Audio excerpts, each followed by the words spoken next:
Hi, this is Dan Albaum. Thanks for listening to Market Impact Insights. And thanks for the positive feedback that's already coming in for my new book, The Giving Edge.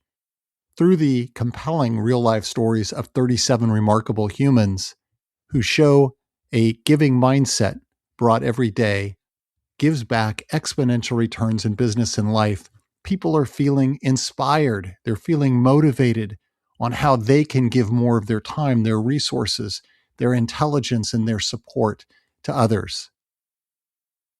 Check it out wherever you can find books, and I look forward to hearing your feedback too. Now on to this week's podcast.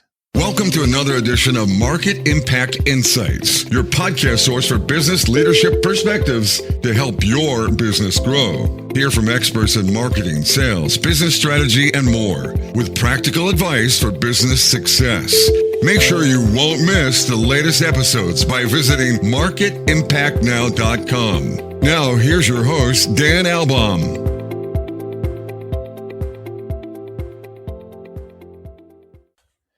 Welcome back to another amazing episode of Market Impact Insights. You know, when we think about our fitness and we think about toughness, we think usually in very physical terms. But what about our mental fitness, our mental toughness? Well, we're going to get into exploring the opportunity to be very intentional and to develop our minds to really get stronger mentally. And what does that mean for our ability to make a greater impact as leaders? The conversation today is with the mental toughness coach, Andy Riise, who is an Eagle Scout, a West Point graduate, an author, keynote speaker, and former Army football player. He had a decorated 20-year military career, including as a lieutenant colonel. He led a variety of overseas missions and served 5 years in 2 elite Special Forces units. His research and coaching expertise is really aligned with evidence-based best practices of sport and performance psychology, and it utilizes different applied behavioral science disciplines with an emphasis on mental toughness and stress inoculation. He has coached 2 professional baseball teams in this area. He's also worked with the Chicago Bears in the National Football League. He's also the host of the Skull Sessions podcast, which breaks down the art and the science of what he calls kicking ass between the ears. Well, let's get at it. Andy, welcome to Market Impact Insights. Hey, Dan, great to be here. Thanks for having me. So, what originally sparked your passion to focus your career on developing more exceptional leaders? Yeah, it's long story short. I mean, I'm a leader. I've been a servant leader my whole life. It's just, and as both a scout and in sports, serving my community, but also then being a West Point graduate, training your leadership skills, just like anything else that you do in life, it's just always been a part of what I've done. And it's become a part of who I was. And I was always inspired by the leaders and the training education that I received at a world-class level throughout my career, to include 20 years of combat and hard-earned lessons learned.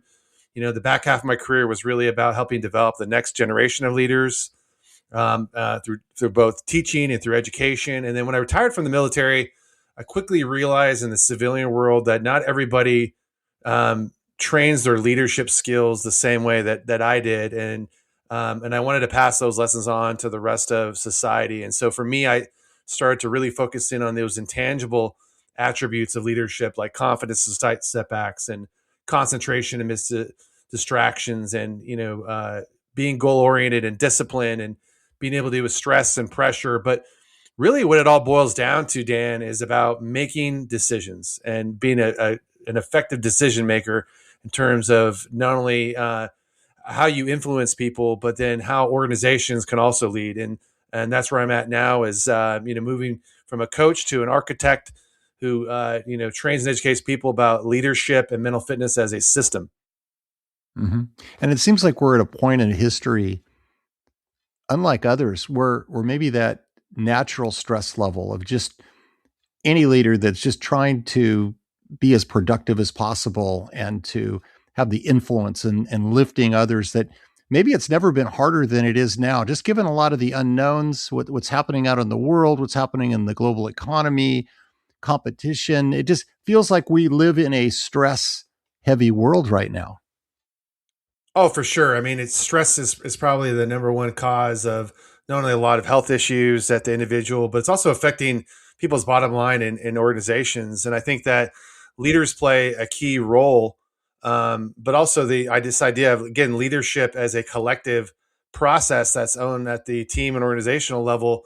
The better we can lead ourselves, and develop these intangible attributes that really make the big difference. These aren't soft skills, right? They're just skills. If anything, I call them soft. They're special operations forces skills, because the best of the best that I've worked with, they train these things on a regular basis, and it's something you can both train, you can measure, and look at how it impacts not only your bottom line as in the business, but organizational impacts and just overall well-being to live a happy and healthy life. And so all this stuff matters a lot. And so for me, teaching people that art and science and taking things that are conceptual, they're hard to understand, they're hard to measure, and breaking them down in simple ways that are not only easy to understand, but easy to train and implement into your day-to-day lives, both personally and professionally.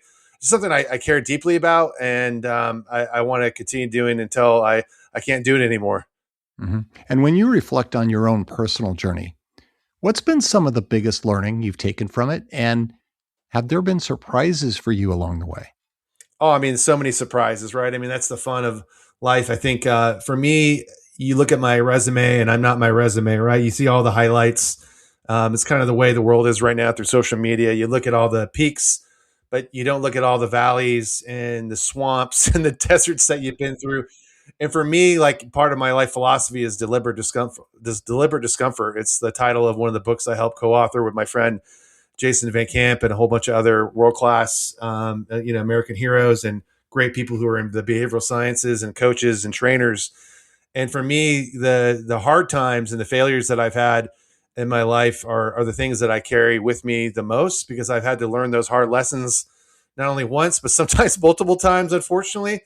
And I think those challenges have really taught me about my own mental toughness. They taught me about my character. They taught me about my ability to be able to show up for others when I don't want to, and to be able to then be able to step up and lead, but also be able to then leave organizations better than I found them, but more importantly, make an impact on people. And that's what I care the most about.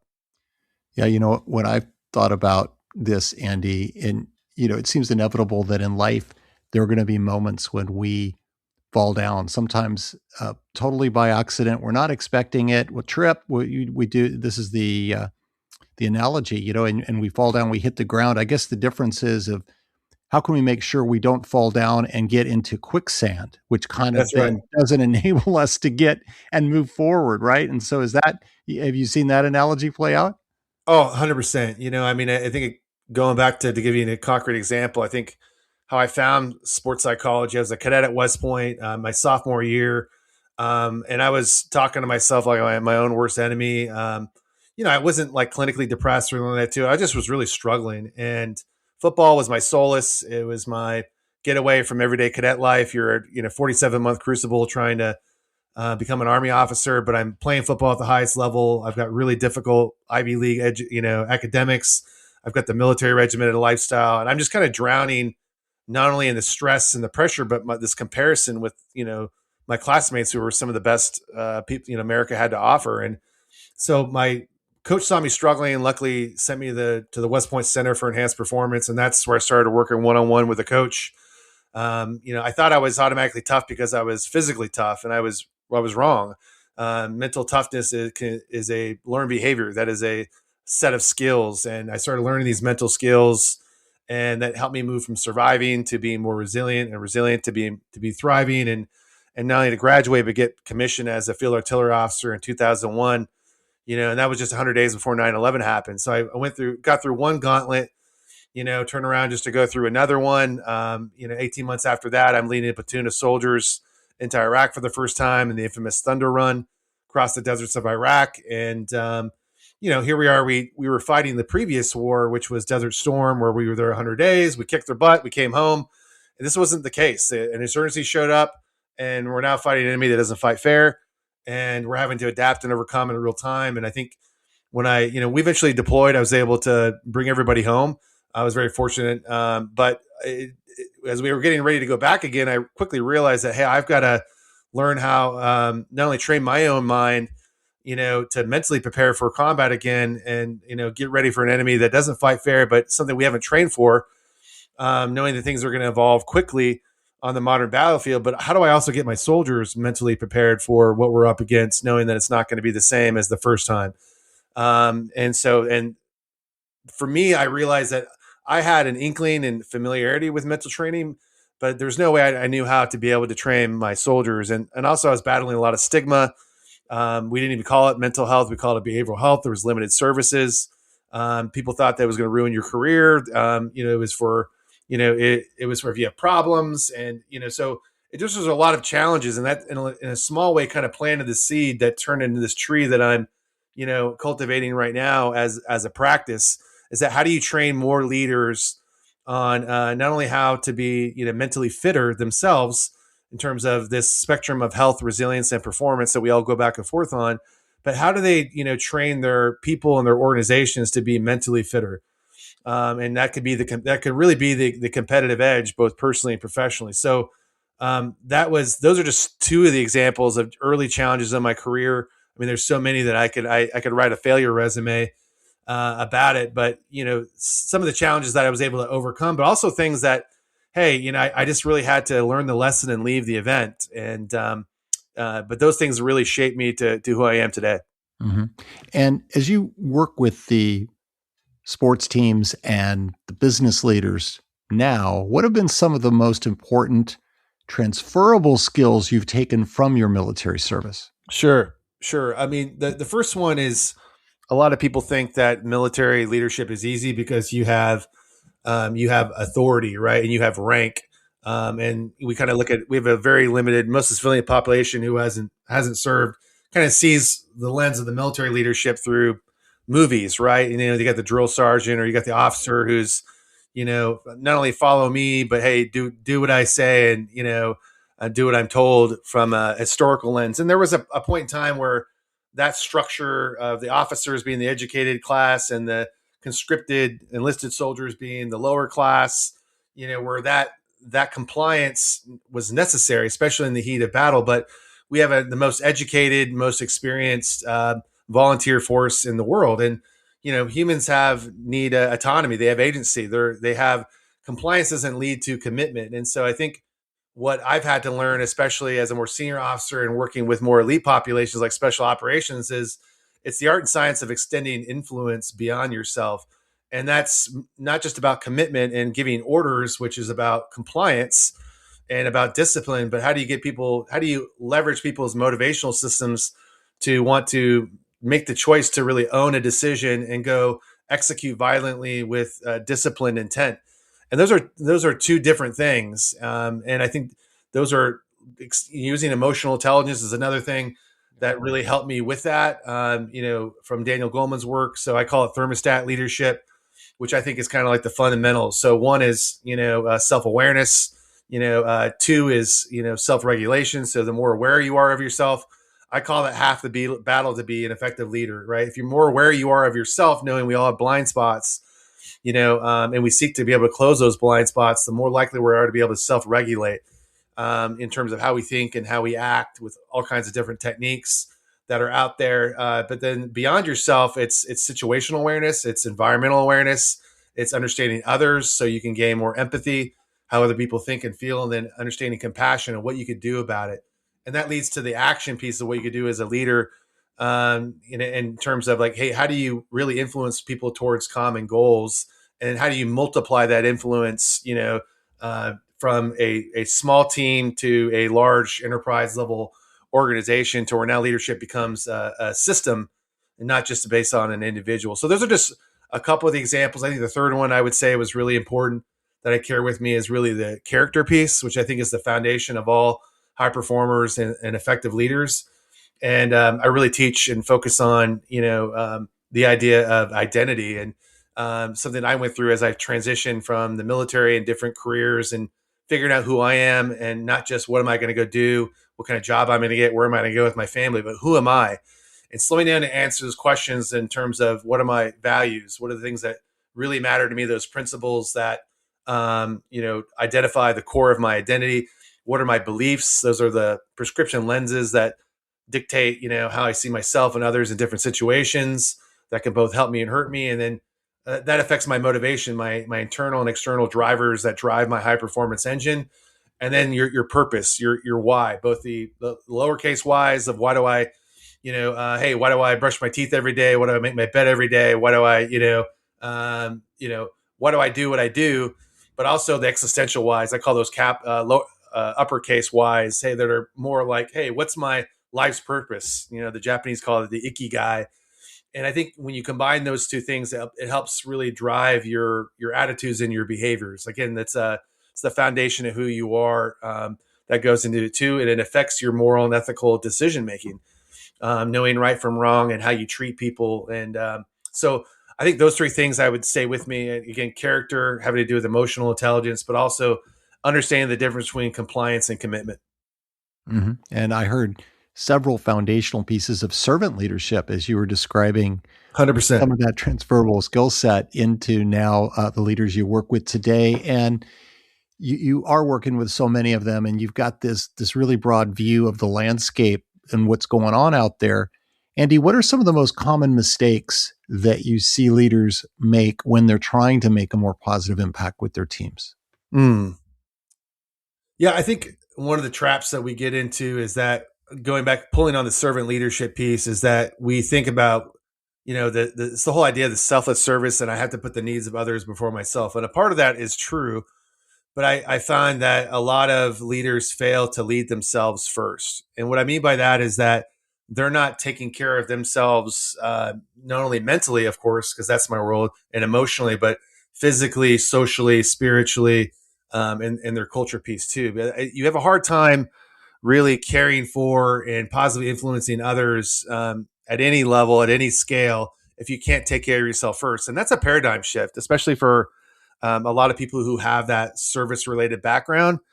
And I think, that is one of the, now on the flip side too, I think there's also some people who, tend to, for better or for worse, tend to think that leadership is about them and their position, and about them, being able to drive the change. And they tend to, make themselves the center of gravity within their organization in terms of their decision making, in terms of their authority, in terms of their power.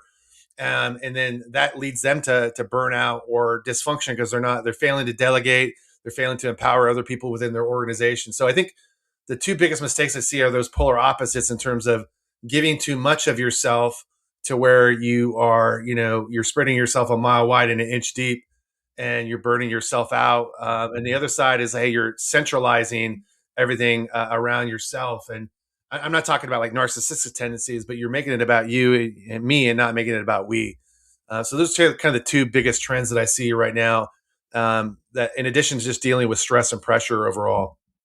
Yeah, I just keep coming back to the classic safety briefing on the airplanes, right? What do they say? They say, put your mask on before helping others. And we're so anxious to, because we have the right mindset of putting others first, that it's easy for us to overlook getting ourselves in a position of strength, right? And then we do burn ourselves out, and we're not able to do all this good that we are so motivated to want to do.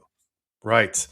Yeah, it's an interesting dichotomy, right? This idea of serving others by serving yourself first. And so I think that understanding that balance, that Goldilocks effect, I think is key to your success, knowing that you're never going to find exact balance. It's always kind of a give and a take, right?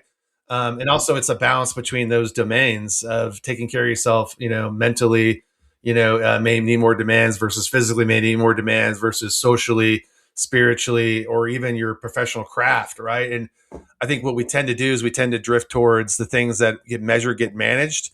So I think most leaders, they tend to spend more time on their trade craft, like the specific skills, those hard skills that are related to whatever their business basics, whether they're in the business or they're on the business, for example, or if you're in a blue collar trade that are specifically related to safety and to skill development.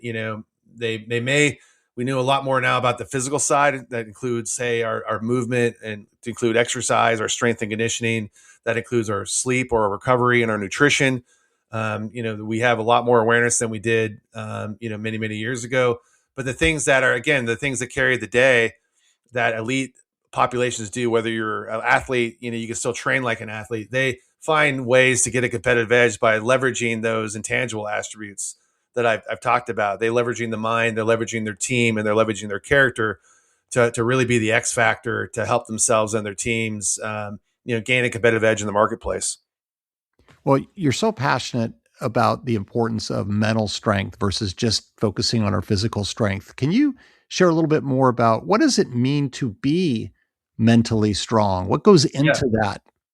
Yeah, it's a great question, right? So I talk about this whole idea about mental fitness, and the best metaphor to be able to describe it is like a bridge that we all go back and forth on, right? And imagine, we're on this life journey, we're trying to always move forward, but we're constantly crossing these chasms. They're like crossing a river that represents challenge, change, and adversity, just like you mentioned. And so you're going back and forth on this bridge. On the left hand side of this bridge, is when we're in survival mode. Like, means that we're barely holding on, right? We're behind on sleep. We're maybe not eating well. We're under a lot of stress. We're a lot of pressure. Bad things are happening in our life, maybe personally or professionally. And as a result, like, hey, we're just having a hard time holding on, and we've all been there. Right? I know I personally was there a year ago. I had serious back surgery, and then I lost my mom within about a week, and that was just a really tough time. I was definitely in survival mode. And we've all been there professionally as well. If you've ever been fired, or you're going through a change of a relationship, or you're at a crossroads, you've been there. And the pillar that supports that, the resources, are really about mental health, and that's what we tend to think about when we think about this idea of anything mental is behavioral health, especially since the pandemic, because of the major issues that we've had globally in terms of anxiety and depression, and the lack of resources that are out there. So mental health is, first and foremost, is the foundation of mental fitness. It's just like in sports, where the best ability is availability, right? If you're not healthy, you can't get in the game or in the arena, as I say. So, but not everything is a problem that needs to be solved, and not everything is, not everything is a psychopathology, right? Although people tend to like to self-diagnose. You hear a lot of kids talking about social anxiety or being depressed. It's coming to our common vernacular, right? So there's also, this middle part of the bridge that we spend most of our time on, and that is resilience. And resilience is the willingness and ability to bounce back after adversity. And so humans by birthright, we're designed to survive. Our brains and bodies are able to do that, but we're pretty resilient too. It's why we survived as a species. And a lot of times when we're resilient, it's like, hey, we're not great, we're not bad, we're doing pretty well, right? We're able to take a punch and keep going, right? And so, like, hey, great example. I had my back surgery, and I just recently, recovered, and I came back and I did high rocks with a friend of mine. And, my back is feeling great. I didn't thrive in the high rocks, but I certainly surprised myself and know that I could do it. And I want to keep going. And so that's a great example of, hey, of resilience and action. And the resources that support that pillar that supports that span of the bridge, really has to do with counseling. It can do with education and training resources. But the thing about resilience is, just because you can bounce back doesn't necessarily mean that you're going to be thriving. But also at the same time, you can experience trauma and experience what's called post-traumatic growth, which comes from research from the University of North Carolina in Charlotte, and looking at Vietnam prisoners of war who, with the right community, with the right training, and with the right mindset, were able to come out of the Hanoi Hilton, some after a decade, and actually grow because of it, and had a far lower diagnosis rate of post-traumatic stress disorder than the general population of Vietnam veterans. So why is that? And I think it's because post-traumatic growth is a trainable skill, right? But ultimately what we want to do is not just, play psychological defense. We want to play psychological offense. And that right-hand side of the bridge is where we're thriving. And, as you know, Dan, it's when you're having the best day ever. Hey, all the lights turn green on my commute to work. I got the raise, I got the bonus. I got the job that I wanted. I got the girl, I got the boy. Just everything's going your way. And when you're performing at that high level, It's when you're in the zone or the flow state. It's when time slows down. It's effortless. You're getting results without ever trying, and that's been studied by my field of sport and performance psychology extensively. The thing that's tricky about the zone is really not the goal of mental fitness. And the reason why is because the world class people that I've worked with know that you're not always going to be in the zone, and most of them have only been can actually count on two hands that they've how many times they've actually been in the zone in their entire lives or careers as athletes. And the same thing kind of transfers over to other similar populations like in the military. And so when they're not in the zone, they don't expect to be in the zone because a lot of times they're going to be they're not always going to have their A game. Sometimes you're going to be in a C game. You're going to have your C game because of the way you feel, or you're going to be in a C situation, or you're going to be around other C people. And so the best of the best know that when they have their C game, they can get a C plus. They can get the most out of what they have. And so that's really the goal of mental fitness is optimal performance, right? And the thing about zooming back out on that bridge is we all go back and forth on that bridge. Sometimes we can be in survival mode and still be getting the job done and performing optimally, right? And that's the interesting part about the human experience, right? But for me, from my perspective, developmental strength requires that you not only develop the internal resources, either outside of yourself or in yourself, but you are you're making the choice to fight to the right every single day, right? So we can all become mentally fitter by making the choice to whatever situation that I'm in and wherever I'm at in the bridge is to understand where I'm at and to be able to make the choice to take one step forward, whatever that is, to take one thought, one action, one person at a time. And that's how you develop mental fitness over the course of your lifetime, knowing back and forth that you could be thriving one day and then in survival mode the next. And the more life you live, the more you realize that. But it's also mental fitness is not just about the individual. It's about being more empathetic and compassionate with others. Right. And so it's also about meeting other people where they're at and helping them get where you need to go. Because as I mentioned, if you know where you're at on the mental fitness bridge, you're more likely to understand where other people are at because you can relate to each other. It's just how we're designed, and if you can meet yourself and other people where you're at, we can fight to the right together because life is a team sport. And so I teach, fundamentally the check-in exercise as a simple way to do that. It's in my TED Talk, which we can mention here at the end. But for me, that's what mental fitness is all about. You develop mental strength by training your mind like your body and craft. And that includes, a lot of work and a lot of recovery. Mm-hmm. What else do you think separates truly exceptional leadership from just good enough? I think, I mentioned the character piece as well too. I think exceptional leaders are really high character folks who are really aligned with their values, their beliefs, their purpose. They know who they are. And they make really good decisions and they treat people that's in a way that's aligned with their values, but they also have the ability to do that. I think that's key. I also think it's an ability to care for others. I think I've never met an effective leader that hasn't really fundamentally cared about other human beings, right? I mean, if you don't care about how other beings on the extreme side is you're a psychopath, right? Like, hey, you just have zero empathy and compassion. I'm not talking about that. But like you have to generally care about other people that you're not related to, right? And I think, so I helped write a book called Who Cares Wins. And it really kind of breaks down the art and science of that is like, fundamentally, great leaders really care about other people, about their, not only, who they are when they're at work, but who they are when they're not at work. Knowing that, even if you're at a job, not everything's a career, but I think you have to care to be able to be really effective. So you're working and advising so many leaders, but I want to flip things around, Andy, and ask you, what's the best piece of business advice you have ever received? Oh man. People scale, but products don't. I'm sorry. People don't scale, but products do, but you have to have good people behind the product. That's the best piece of advice that I've gotten in recent memory. Yeah, humans still matter, don't they? I mean, even in as much as technology is evolving faster than we can even keep up with it. Yeah, and technology is such a great multiplier. Like for me, there's a lot of people in my field who are coaching at the individual level, but for me, like my vision is I want to get like this mental fitness and leadership resources in the hands of the people who need it the most. Right? I love working with elite populations. I've learned a ton, and obviously that served me well.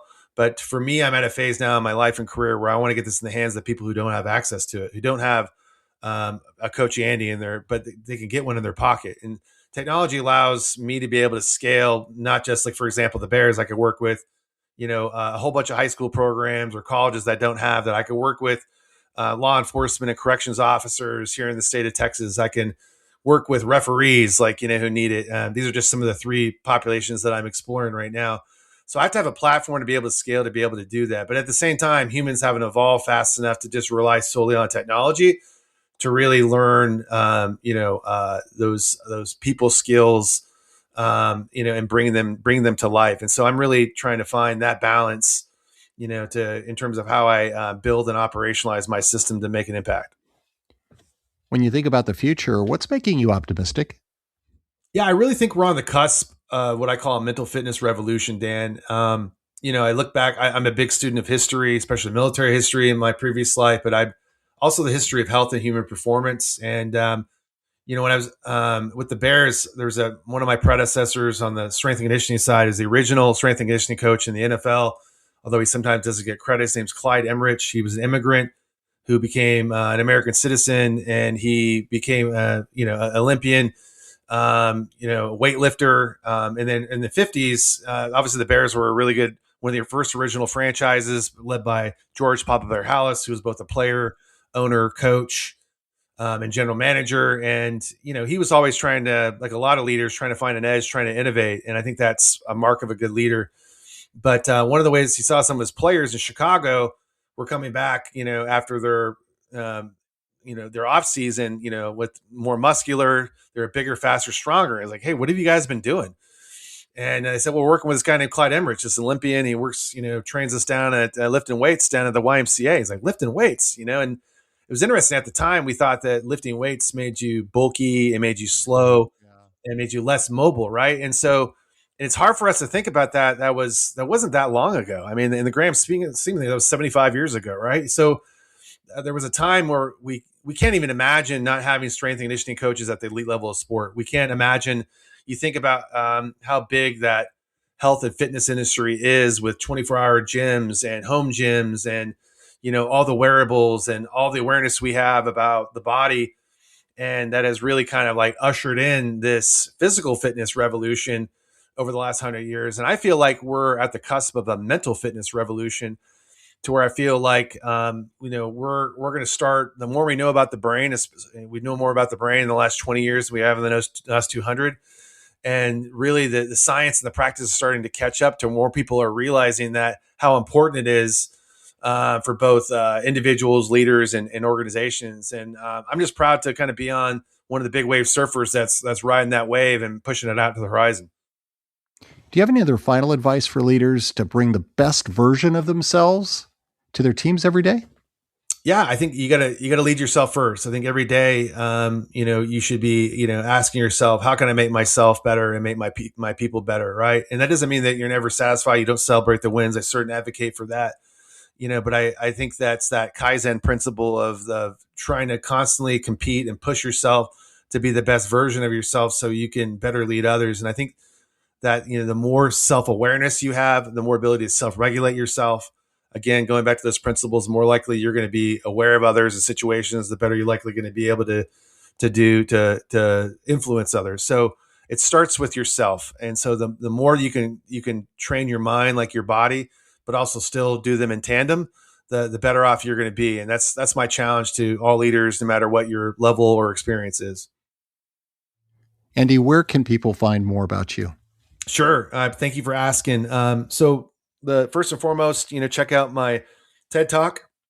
It's Fight to Win, the War from Within. Obviously, I'm a keynote speaker for hire. Check out my website, andyriise.com. You can find information there, get my speaker kit. I'd love to be able to work with you and your team if this message resonates with you, to be able to work at your next conference, whether it's a keynote breakout or your next brown bag leader lunch.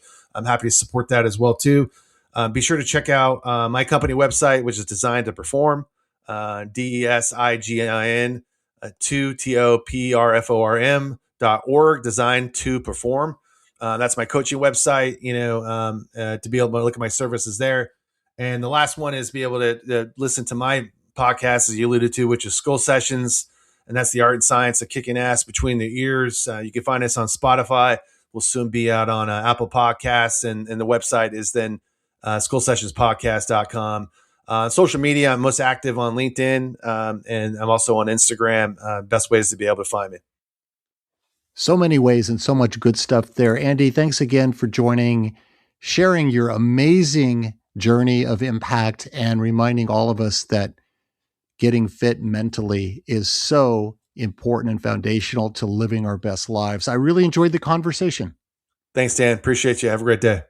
And a reminder, please continue to give the gift of feedback to help make this podcast even better. You can do that by going out and giving a rating and a review. It's so easy to do on all the major podcast platforms, including Apple Podcast and Spotify. And as always, make sure to visit marketimpactnow.com for the latest in business leadership perspectives. So long until next time.